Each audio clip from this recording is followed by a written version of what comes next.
अस्सलाम वालेकुम। मैं आज आपको बताऊंगा जनरल के बहुत ज़्यादा इम्पॉर्टेंट पॉइंट्स जो कि बच्चे जनरल में एंट्रीज बनाते वक्त ट्रांजैक्शंस को सॉल्व करते वक्त जो प्रॉब्लम उनको आती है उसके हवाले से मैं बताऊंगा। अच्छा, मैं एक एक एंट्री जो है ना मैं आपको एक डमी के तौर पर बताऊंगा, ना कहीं से देख कर, ना कहीं डमी के तौर पर कि अगर ऐसा लिखा हुआ है तो आपने क्या करना है, अगर ऐसा लिखा हुआ है तो आपने क्या करना है। जैसे पहली एंट्री है कुछ इस तरह से कि जिससे ट्रांजेक्शन है, फर्ज करें पहली क्या मतलब, मैं इसको डायरेक्ट ऐसे लिख देता हूँ कि आपको याद रहे। और यहाँ पर मैं एक जो है वो बना देता हूँ डेबिट क्रेडिट पार्टिकुलर PRDRCR और डेट। ठीक है। अच्छा, पहली एंट्री हमेशा ये आती है स्टार्टेड बिजनेस कमेंस्ड बिजनेस या इन्वेस्टेड कैश। ठीक है, इस तरह की एंट्री आती है पहली ट्रांजैक्शन इसी तरह आती है। तो आपने इसको किस तरह अपने जर्नल में नोट करना होता है। डेट पे तो आप डेट लिख दोगे, इसमें आप लिखोगे कैश डेबिट में, और जो कैपिटल की अमाउंट होगी वो लिखोगे आप क्रेडिट में। ठीक है। जब भी लिखा हुआ है कि मिस्टर मिस्टर जैसे mister mister Aslam started business, mister Aslam started business, mister Aslam invested cash, mister Aslam commenced business, जब भी इस तरह की एंट्री आएगी तो आपने एक ही तरह की एंट्री बनानी है, कैश डेबिट कैपिटल क्रेडिट। यानी कि कैश की अमाउंट जो भी होगी वो आप डेबिट में लिखोगे, कैपिटल की अमाउंट मतलब जो आप यहाँ पर डेबिट में लिखोगे वही आप क्रेडिट लिख दोगे, और हमेशा डेबिट और क्रेडिट इक्वल ही आता है। ठीक है। अच्छा, मैंने यहाँ पर स्टार बना दिया है, आप यहाँ पर जो है वो अमाउंट ही लिखोगे। ठीक है।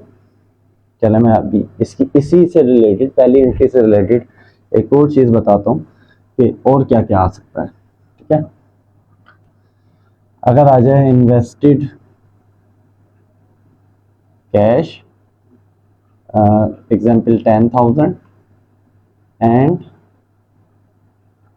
Office equipment, office equipment 10,000। ठीक है।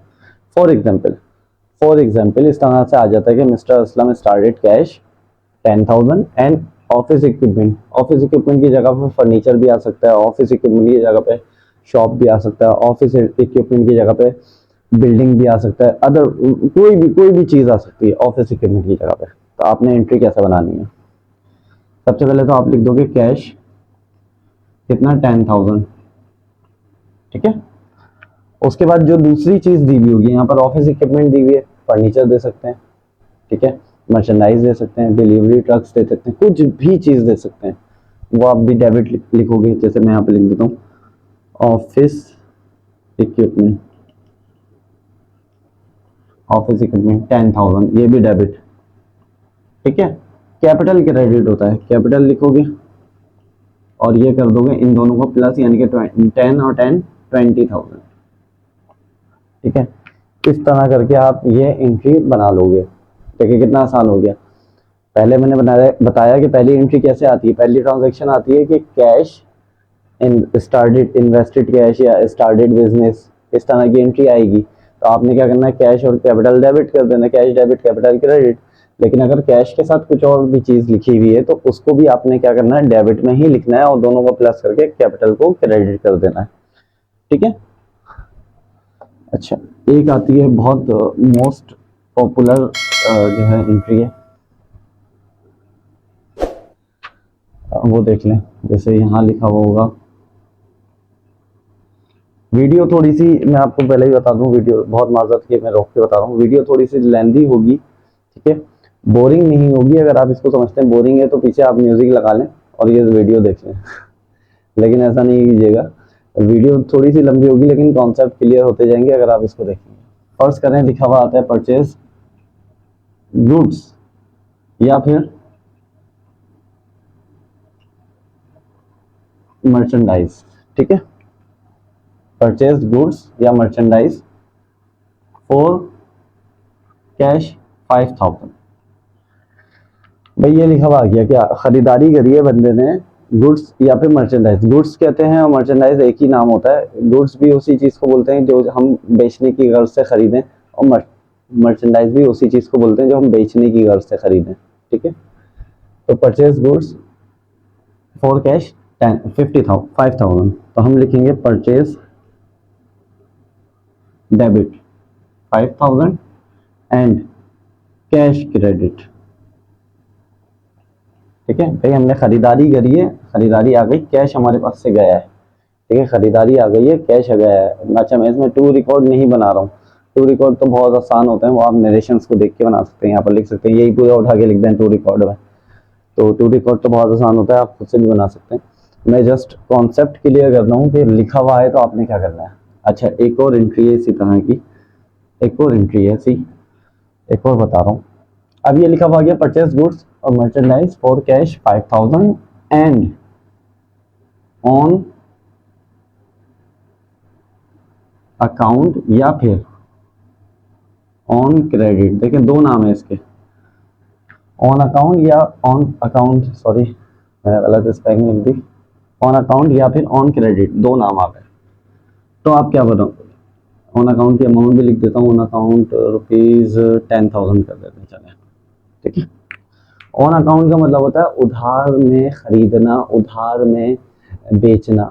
ठीक है, दोनों मतलब होते हैं, उधार में खरीदना भी होता है, उधार में बेचना भी होता है। बस ये देख के हमें पहचानना होता है कि परचेज के साथ ऑन अकाउंट है या सेल के साथ। अगर सेल के साथ ऑन अकाउंट है तो उधार में बेचा है, परचेज के साथ ऑन अकाउंट है तो उधार में खरीदा है। ठीक है, और ऑन अकाउंट और ऑन क्रेडिट एक ही बात होती है।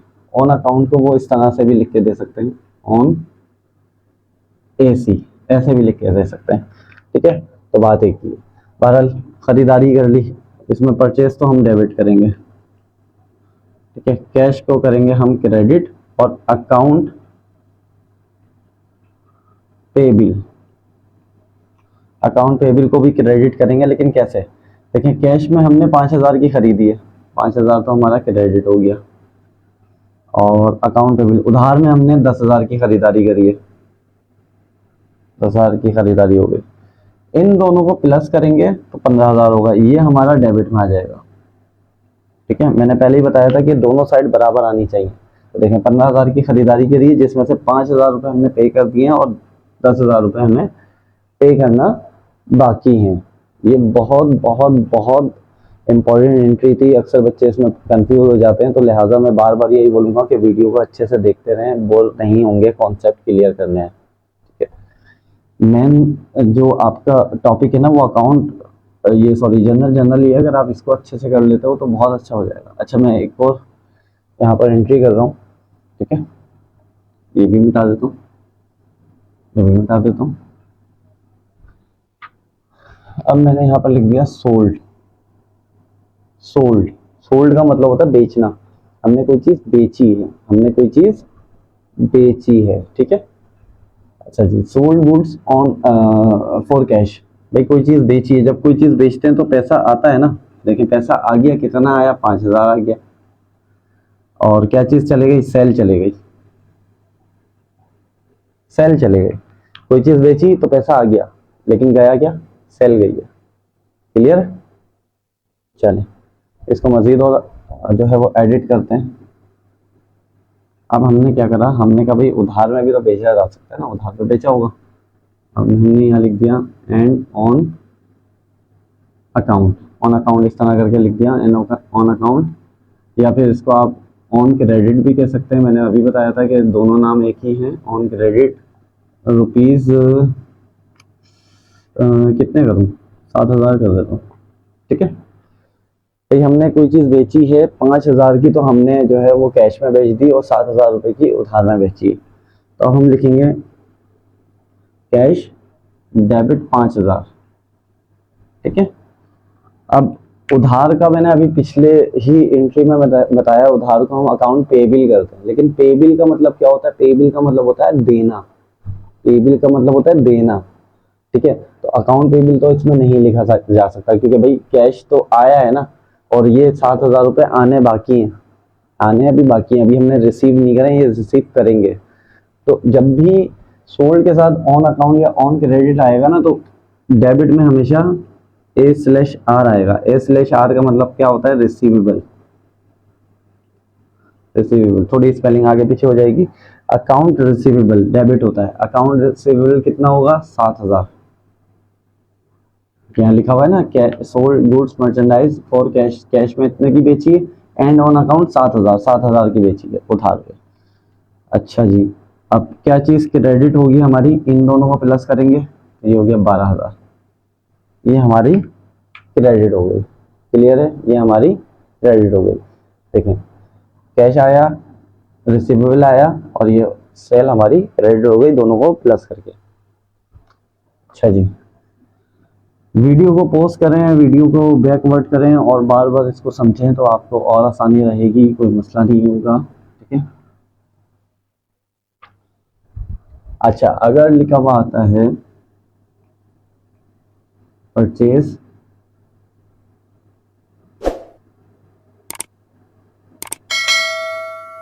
फर्नीचर या इक्विपमेंट, ठीक है, या ऑफिस सप्लाईज या कंप्यूटर, ठीक है, कुछ भी लिखा आ जाता है, फॉर कैश। कितने का कैश? कितने का भाई? 10,000 का। ठीक है। देखें, अभी ये एंट्री पहले जैसी बन रही है। परचेज मर्चेंडाइज और गुड्स आया था ना, तो हमने क्या करा था? परचेज को डेबिट करा था, कैश को क्रेडिट करा था। वो कब करा था? जब परचेज के साथ मर्चेंडाइज या गुड्स लिखा हुआ है। लेकिन अगर परचेज के साथ ये नाम लिखे हुए आ जाएंगे, या तो फर्नीचर ले रहे हैं, या इक्विपमेंट ले रहे हैं, या ऑफिस सप्लाईज ले रहे हैं, या कंप्यूटर ले रहे हैं, कुछ भी नाम आ जाए, मर्चेंडाइज ना आए, मर्चेंडाइज ना है, मर्चेंडाइज से हटकर कोई चीज आ जाए ना, तो आपने क्या करना होगा? जो भी हटकर नाम लिखा होगा वही लिखना है। जैसे फर्ज करो यहाँ पर सिंपल ये लिखा हुआ आ गया परचेज फर्नीचर, तो आप फर्नीचर को कर दोगे डेबिट। फर्नीचर को डेबिट कर दिया 10,000 से, और कैश को क्रेडिट कर दिया 10,000 से। ठीक है। अगर यहाँ पर कैश ना हो, ऑन अकाउंट हो, तो यहाँ पर A/P आ जाएगा। क्लियर है ना? इसी तरह यहाँ पर अगर सेल लिखा हुआ हो, अगर यहाँ पर आपके पास सेल लिखा हुआ हो, फर्ज करो यहाँ पर अगर लिखा हुआ सोल्ड, तो क्या होगा? जो चीज बेच रहे होगे वो, जो चीज बेच रहे होगे ना, ठीक है, वैसे तो सोल्ड का आता नहीं है, वैसे तो सोल्ड का आता नहीं है, लेकिन फिर भी मैं आपको एहतियातन बता रहा हूँ। तो कैश आपका डेबिट हो गया, और जो भी आपने बेचा होगा वो आप क्रेडिट कर दोगे। फर्नीचर भाई क्रेडिट हो गया, हमने फर्नीचर बेचा था। ठीक है। अच्छा,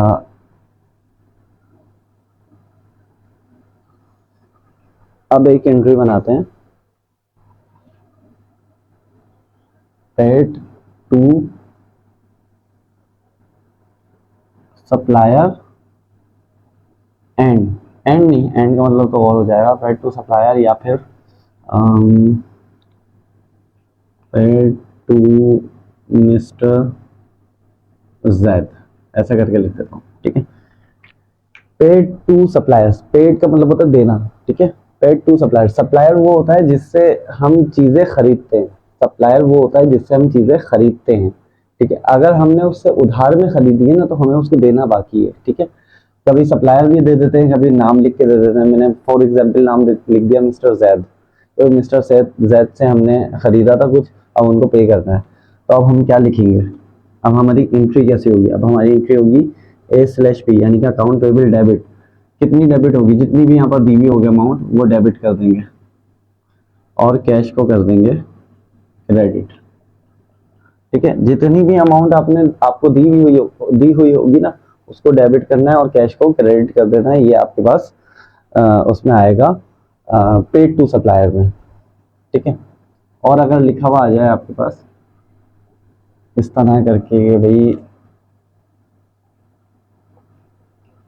रिसीव टू कस्टमर, तो आप करोगे कैश, सॉरी, हाँ, कैश डेबिट और AR क्रेडिट। कैश डेबिट और AR, भाई पैसा दे दिया उसने और अपना वादा ले लिया। अकाउंट रिसीवेबल का मतलब होता है वादा और अकाउंट पेबल का मतलब भी होता है वादा। तो कैश आ गया और अकाउंट रिसीवेबल चला गया, cash debit account receivable credit. अगर लिखा हुआ receive to customer, receive to नहीं सॉरी रिसीव फ्रॉम होगा यहाँ पर, ठीक है। अच्छा जी, अब एक बनाता हूँ मैं ड्राइंग की, ड्राइंग की नहीं पहले रिटर्न की बना देते हैं। Return defected goods to supplier. भाई हमने किसी से खरीदा था, सप्लायर से खरीदा था, कोई सामान खरीदा था, उसमें डिफेक्टेड पीस आ गए। डिफेक्टेड से मतलब खराब पीस आ गए। अब हम रिटर्न कर रहे हैं, रिटर्न मतलब दे रहे हैं, उसको वापस कर रहे हैं। तो हम एंट्री कैसे बनाएंगे? हम एंट्री बनाएंगे, अगर फर्स्ट करो कैश में खरीदा है तो कैश डेबिट कर देंगे, कैश डेबिट हो जाएगा। और परचेज रिटर्न क्रेडिट हो जाएगा, ठीक है। अगर हमने किसी से उधार में खरीदा था और उसको बेच रहे हैं, मतलब वापस कर रहे हैं, रिटर्न कर रहे हैं, तो यहाँ पर A/P आ जाएगा। अगर हमने कैश में खरीदा था और कैश में रिटर्न मतलब रिटर्न कर रहे हैं, खराब निकल आया तो कैश डेबिट हो जाएगा, ठीक है। इसी तरह सेम इसी तरह ये होगा return defected goods from customer. भाई कस्टमर की तरफ से रिटर्न हो गया है, ठीक है, कस्टमर की तरफ से रिटर्न हो गया है। तो अब हम क्या करेंगे? कस्टमर की तरफ से रिटर्न हुआ है तो हमने भाई सेल रिटर्न डेबिट और कैश क्रेडिट। अगर कस्टमर ने हमसे उधार में खरीदा होगा तो AR क्रेडिट हो जाएगा, और अगर कस्टमर ने हमसे कैश में खरीदा होगा तो कैश क्रेडिट हो जाएगा और सेल रिटर्न डेबिट हो जाएगा। बहुत आसान आसान कॉन्सेप्ट है ये, इसको समझना ज़रूरी है। फिर आप इसको अच्छे से मैं ये बता रहा हूँ कि इस पॉइंट्स को अगर आप लिख लेना किसी जगह पे पेंसिल से अपने अपनी जैसे रोमन में, तो आपको आसानी रहेगी। ये बेसिक सारे हैं, ठीक है। अगर आप पे सैलरी रेंट एनी एक्सपेंस, कोई भी एक्सपेंस आ जाए, पे पेड या पे, तो भाई कोई भी एक्सपेंस हम पे कर रहे हैं तो उसकी एंट्री कैसे बनेगी? जो एक्सपेंस होगा वो लिख दोगे यहाँ पर, उसके नाम के आगे लिख दोगे एक्सपेंस और कैश क्रेडिट, ठीक है। ये एक्सपेंस डेबिट और कैश क्रेडिट डैश इसलिए डाला है कि यहाँ पर सैलरी भी आ सकता है, रेंट भी आ सकता है, कोई सा भी एक्सपेंस आ सकता है, वो डेबिट और कैश क्रेडिट। इसी तरह एक और चीज होती है, पे तो लिखा हुआ होता है लेकिन साथ में एक वर्ड यूज हो रहा होता है इन एडवांस। एडवांस ये जिक्र होता है, एडवांस। अब इसका क्या होता है? एडवांस का मतलब जब भी आ जाए एडवांस, सैलरी रेंट या कोई भी एक्सपेंस के साथ, तो आप क्या करोगे? आप लिखोगे प्रीपेड, और उस एक्सपेंस का नाम लिख दोगे, आगे लिख दोगे एक्सपेंस, इसको करोगे डेबिट और कैश को करोगे क्रेडिट, ठीक है। कोई भी एक्सपेंस होगा ना, कोई भी, उसका नाम लिख दोगे यहाँ और कैश को कर दोगे क्रेडिट और उसको एक्सपेंस को कर दोगे डेबिट, तो आपके लिए आसानी हो जाएगी, ठीक है। ये एंट्री इस तरह बनेगी। अच्छा, और क्या क्या, ये मैं इसलिए मैं सारी चीज़ें बता रहा हूँ, बहुत से स्टूडेंट्स हैं उन्होंने मुझे बोला था कि सर इस पे एक वीडियो बना दीजिएगा जिसमें बेसिक ट्रांजैक्शन सॉल्व करना बताई गई हैं। अच्छा, इसी तरह अगर है कि परचेज नहीं सॉरी विड्रॉ कर देता हूँ, विड्रॉ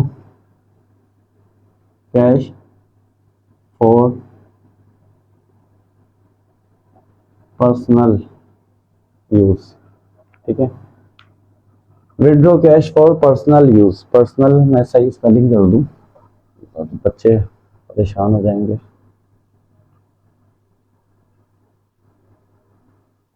पर्सनल यूज, जब भी विड्रॉ के साथ पर्सनल यूज का जिक्र आएगा तो वो ड्राइंग होती है, उसकी एंट्री फिक्स है, ड्राइंग डेबिट और कैश क्रेडिट। जब भी विड्रॉ के साथ पर्सनल यूज आए तो ड्राइंग डेबिट और कैश क्रेडिट। लेकिन इसके साथ एक और चीज हो सकती है, वो क्या होती है वो भी मैं बताता हूँ। फर्स्ट करें, ये लिखा हुआ है विड्रॉ कैश ₹10,000 एंड गुड्स या मर्चेंडाइज कुछ भी आ सकता है, ठीक है, 5,000 फॉर पर्सनल यूज। भाई उसने कैश भी निकाले, विड्रॉ का मतलब होता है निकालना, उसने कैश भी निकाला है और मर्चेंडाइज या गुड्स भी निकाली है। तो अब कैसे बनेगी, अभी भी ड्राइंग डेबिट होगी, बिल्कुल डेबिट होगी, ड्राइंग डेबिट होगी। कैश क्रेडिट होगा, बिल्कुल क्रेडिट होगा। कैश कितने से क्रेडिट होगा भाई, 10,000 से क्रेडिट होगा, ठीक है। गुड्स, गुड्स भी क्रेडिट होगी क्योंकि उसने गुड्स भी निकाली है, जो चीज निकाली होगी वो क्रेडिट होगी। अब डेबिट में मैंने क्यों नहीं लिखा, क्योंकि इन दोनों को प्लस करना है, इन दोनों को प्लस करा तो 15,000 आ गया। टोटल उसने ड्राइंग की है 15,000 रुपए की, जिसमें से कैश इतना निकाला है और गुड्स इतना निकाला है, ठीक है। ये बेसिक बेसिक जो मैंने बता रहा हूँ ये इसलिए बता रहा हूँ ताकि आपको आराम से समझ में आ जाए कि करना क्या है, ठीक है।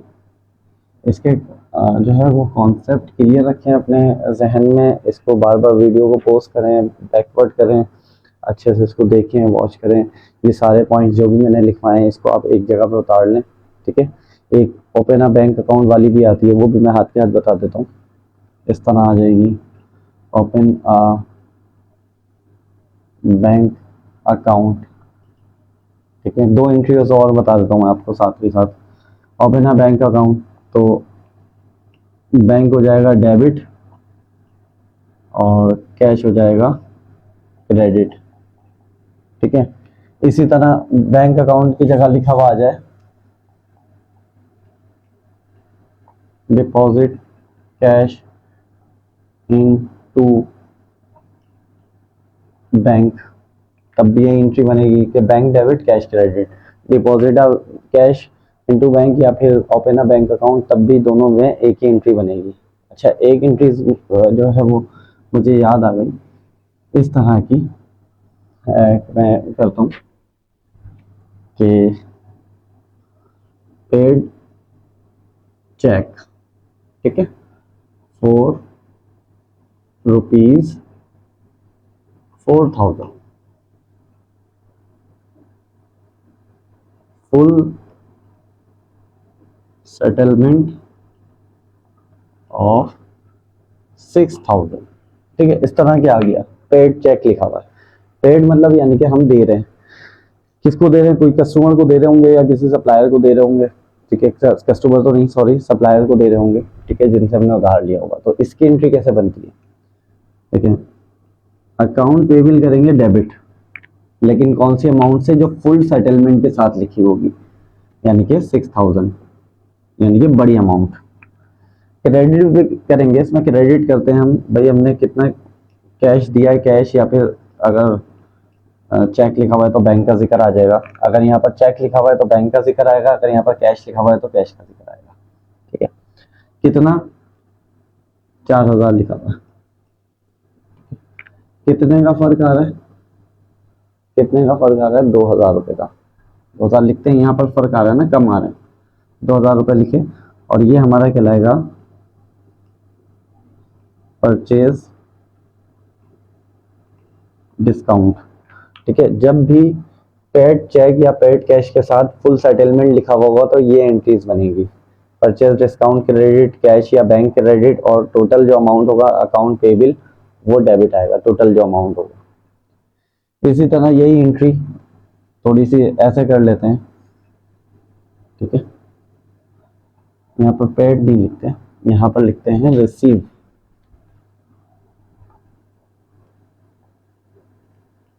रिसीव, रिसीव का मतलब होता है रिसीव करा है, लिया है किसी कस्टमर से। अब क्या बनेगी एंट्री, अब बनेगी भाई रिसीव करा है, कितना कैश रिसीव करा है, कैश आ गया है आपके पास, कैश या बैंक आ गया है आपके पास 4,000 रुपये, ठीक है। उसका वादा कितना था, उसका वादा था टोटल ₹6,000 का, क्योंकि फुल सेटलमेंट के साथ जो अमाउंट लिखी होती है वो हम AP या फिर AR हो जाती है। AP कब होती है? जब यहाँ पर पेड लिखा हो। AR जब होती है जब यहाँ पर रिसीव लिखा हो। ठीक है, 2,000 का फर्क आ गया, 2,000 का इस जगह पे फर्क आ रहा है, यानी कि डेबिट साइड पे। तो हम 2,000 लिखेंगे और यहाँ लिखेंगे सेल डिस्काउंट। ठीक है, ये एंट्री को 2 दफ़ा, 3 दफ़ा, 4 दफ़ा, 5 दफ़ा, जितनी दफ़ा हो सके सुनिएगा, अच्छे से समझिएगा, फिर इसको अमल कीजिएगा। और इसको रोमन में अपने पास अगर पॉइंट्स बना के लिख लेंगे तो बहुत आसानी हो जाएगी। मैंने भी अपने पास इसी तरह लिखे था और मुझे आज तक के याद है। तो मैं उम्मीद करता हूँ जो भी मैंने बताया है, जो भी समझाया है, वो आपको अच्छे से समझ आ गया होगा। मज़ीद कुछ अगर मालूमात चाहिए तो उसके कमेंट्स सेक्शन में आके मुझे कमेंट्स कीजिए या फिर मुझे व्हाट्सएप कीजिए। जज़ाकल्लाह, अल्लाह हाफ़िज़।